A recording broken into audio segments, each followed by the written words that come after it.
மக்களாட்சி என்றால் என்னவென்று மறந்து போகின்ற வகையிலே மன்னராட்சியினுடைய தத்துவத்தை இன்றைக்கு தமிழகத்திலே தலைநிமிர்த்தி கொடி பிடித்துக் கொண்டிருக்கிற திராவிட முன்னேற்ற கழகத்திற்கு சிம்ம சொப்பனமாக சட்டமன்றத்திலும் மக்கள் மன்றத்திலும் புரட்சி தமிழையா எடப்பாடியார் அவர்கள் மக்களுக்காக எழுப்புகிற உரிமை குரல்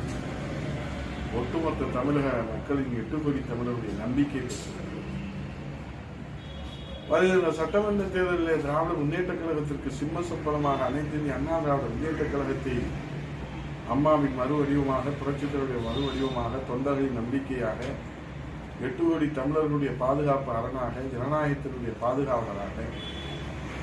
அண்ணா திராவிட முன்னேற்ற கழகம் அம்மாவின் வழியிலே புரட்சித்தலைவர் வழியிலே அண்ணாவின் ஆசையோடு வழிநடத்த அவர் எடுத்து வருகிற முயற்சி ஒன்றல்ல இரண்டல்ல. அண்ணா திராவிட முன்னேற்ற கழகத்திற்கு அவர் கிடைத்தது